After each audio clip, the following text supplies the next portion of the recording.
وخت چې کندنو پیمنټ چې کوم صدر ده صدر هغه موږ سره موجوده ده او د ټول را جمع شوي دي. موږ به د دوی نه تپوس کوو چې د دوی دا مسله سره وایي. بس السلام علیکم. زه ثوابی کې صدرا خبرې کوم. فوکل پرسن د خواجه سره او د رایټس لپاره کار کوم. دلته کې دا یوه نیمه دوه میاشتې شوې چې لکه مسلې خو ډېرې خو موږ درګذر کوو ولې چې کې پي کې ده که نه او خیبر پښتونخوا ده نو موږ وایو چې لکه بده خبره ده اوبه اکثر د په کمزوري ځای ماتېږي نو موږ د دې د وجې غږ نه کوو. اوس دا داسې لکه چې وایي ولس ته پولیس زموږ اخري لارې دا زموږ سپورټ لپاره دی. دا حکومت دی موږ د خیال ساتي بل موږ خپل سپورټ لګوو. دا یو څو ورځې شو چې پروګرام باندې دا پولیس والا داسې راشي چې لکه یو دهشتګرد غونډه کې راشي. بل لکه موږ په قانون پوهېږو که راشي چې وایي پروګرام دې نه کېږي موږ به پروګرام بندو. دوی شنې لښتې ماتې کړي او په اجړاګانو را باندې کوي او دا یو ورځ نه شوه دوه درې ځله موږ درګذر وکړو. واته ورځې شو موږ د ډي پي او سر نه ټایم راخلو نن ورته د موږ دلته کې ناست یو. بل موږ لکه داسې په طریقه راغلي یو موږ چې لکه څوک نه شرمېږي نه موږ د ولس باره کې غلطي نه د پولیس باره کې غلطي خو کم از کم چې زموږ روزي خلک خرابوي یو نړۍ زموږ خولې ته موږ منډو یو سړی راله خولې نه راکړي دا خو لکه داسې نه ده په کار که نه.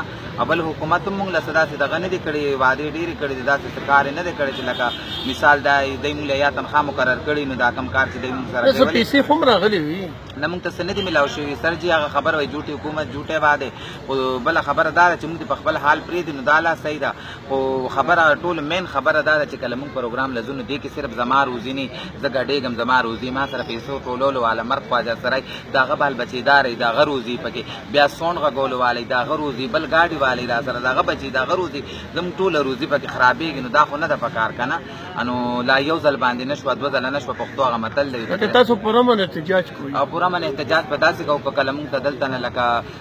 دغه میلاو نه شو انصاف میلاو نه شو یا زموږ په رایټس باره کې موږ ته خپل حقوق میلاو نه شو نو بیا به موږ لکه خپل د کې پي کې چې کوم خواجه سرا دي فوکل پرسن هغه به خبرو او خپل احتجاج به کوو. ولې چې زموږ بیلونه ډېر پاس شوي دي په حکومت کې. بل دا چې تاڼې کې لکه کله هم لکه دوه ورځې پس مسله وشي نو موږ ته وایي چې دا د ډي پي او د طرفه انټري بنده ده ډي سي د طرفه بنده ده او انټري خو موږ له سجاد خان چې کوم د دې ځای کې ډي پي او کم ټایم کې هغه ټایم کې موږ له هغه دا انټري لکه الاؤډ کړې وه دا زموږ خپل سپورټ لپاره کوو دا زموږ خپل رایټس دی. بل د دی موږ په قانون واقف یو چې کوم دی فایرنګ یې موږ پروګرام نه کوو او که مثال دی ته څه مسله وي نو که چې دی وینا په طریقه وکړي دا هر طریقې سره نو موږ پوهېږو خدای موږ له سترګې را کړي دي غوږونه یې را الله کړي موږ به هغه فنکشن نه کوو. ولې چې موږ خو پردی خادی خسته کوو موږ خو چاله تکلیف نه ورکوو. نو نن سبا چې لکه د پولیس کومه رویه ده زه به ټول نه یادوم چې لکه نه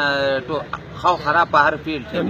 نوم زه نه علمه په دې باندې چې لکه خدای دې ورته د نیکۍ هدایت وکړي خو فلحال موږ له هره شپه روزي خرابه کړې ده موږ یې ډېر تاواني کړي یو نو داسې نه ده په کار لکه نو نن موږ ډي پي او سره راغلي یو پرامن احتجاج سره دلته زموږ سنوایي وشوه زموږ تپوس شو نو ښه خبره ده الله دې ولې زندګي ورکړي دواګانې به کوو که چېرې دلته نه ونه شوه نو بیا چې زموږ د کې پي کې کوم خواجه سرا دي موږ به ټول یو کېږو.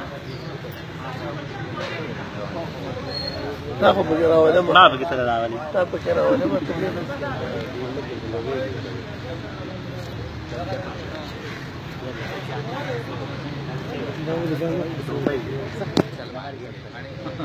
ته